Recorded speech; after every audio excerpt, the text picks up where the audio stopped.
KTM's 390 Duke is aimed purely at new riders, right? I mean, it's only got a tiny 373 cubic centimeters single-cylinder engine, a small chassis and brakes from a company no one has ever heard of, so it's probably best we just give it to people who don't know any better while we ride hulking V-twins and four-cylinder monsters, laughing our asses off and forgetting we were once green as grass like them. Then they pass us around the outside, squeezing every last one of the 43 HP out of the little bike that could because they can and disappear into the distance. Suddenly the thought dawns, maybe that little orange bike might be worth trying. All of a sudden you realize what many have always known, and feel like a bit of an idiot. That little bikes are stupid amounts of fun. I love little bikes.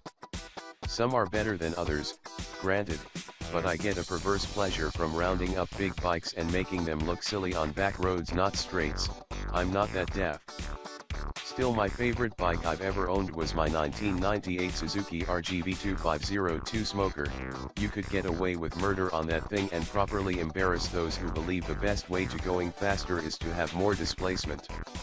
Maybe they were just compensating for something. Now, the 390 Duke is no RGV, I'll give you that, but it's part of the new breed of small displacement weapons now available in the US. This is the first time this machine has become available here, but the model has been on sale in Europe and Australasia since about mid-2013. I got to have a crack on one at the world launch in Austria in a freezing cold February 13, and loved every second of it. That hasn't changed. Neither has the bike, with the exception of ABS and new colors. But for the sake of this article, it is all brand new. KTM's been in the news of late because they believe the way forward is small to medium displacement machines. KTM CEO Stefan Pirer going as far as to say bikes like souped up RC8s are too dangerous for public roads. Check the interview with Alan Cathcart in issues 6 and 7 of Cycle News, and are suited for track-only riding. I think Mr. Pirer has forgotten about his Super Duke R, the biggest, baddest naked bike on the face of the planet.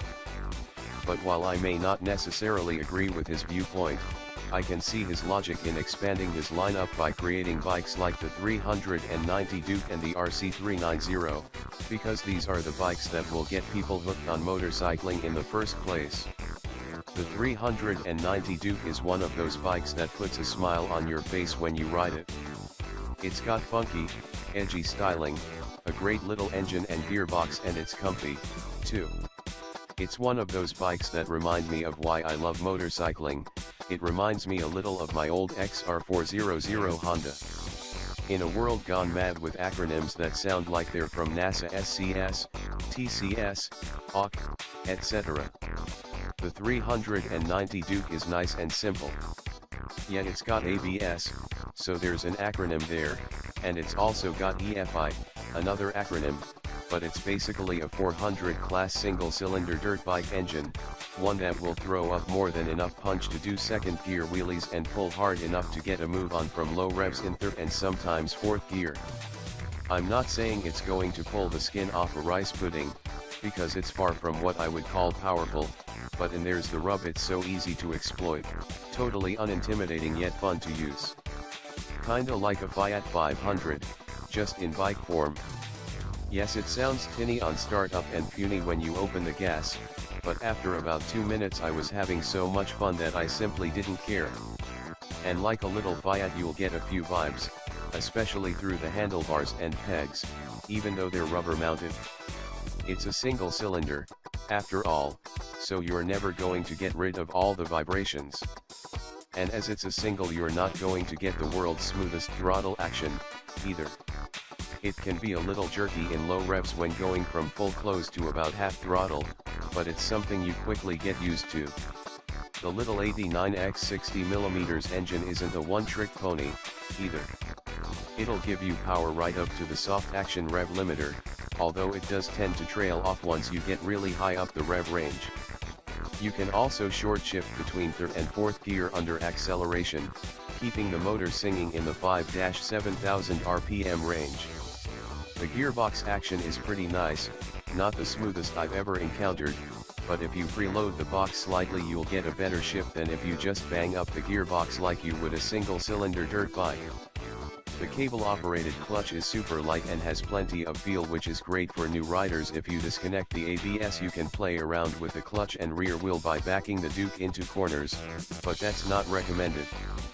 Pretty fun, though.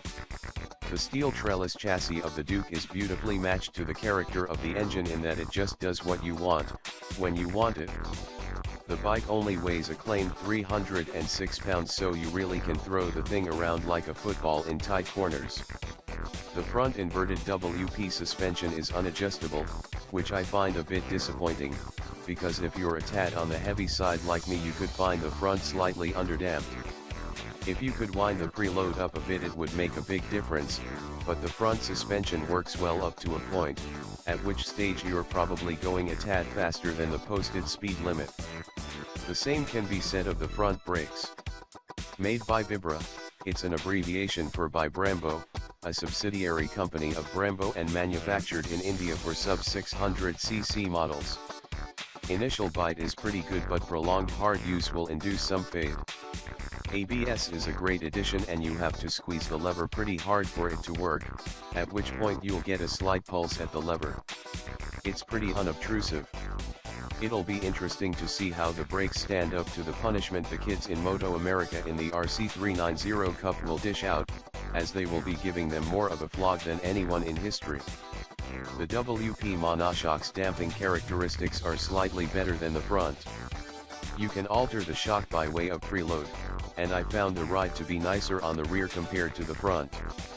The ride itself is comfortable, and despite what I've heard many people say in the past, I really like the wide profile seat as it's got quite a hard foam. I spent the best part of 8 hours in the saddle in one day when we were out doing photos, and I've been a damn sight more sore after that amount of time on many other bikes. One of the biggest pluses I can give this bike is the tires it rolls on. A learner bike such as this coming out with Pirelli Diablo Rosso 2 tires as standard is pretty neat, and they do an awesome job of letting you get away with stuff inferior rubber would not. The grip the tire gives off is way beyond what the engine is capable of overcoming, save for a full front brake burnout, which it'll do. Just make sure you turn off the ABS. The excellent rubber allows wicked fast turning, as well as dependable mid-corner traction that helps the chassis give off that stable, solid feel, even when the chassis is as small as this one. And it is small. Tall riders, over 6'2", will probably find this chassis just too small. I'm 6'1" and I'm right on the limit for what is acceptable for a 390 Duke, especially as my long legs have trouble fitting behind the tank shrouds. The rider size becomes more apparent when on the freeway. The tiny screen does next to nothing at speed and you'll end up becoming a human parachute. But the little engine will keep you rolling at freeway speeds, no problem. It likes a drink. On my test I ended up getting 51 miles to the gallon, and I noticed the fuel gauge wasn't totally accurate. The last half of the tank went a lot quicker than the first half, even though I was babying it on the freeway. But despite this annoyance, I still love the little orange bike that could. I like the fact it looks like the 690 as the 690 looks like the 1290.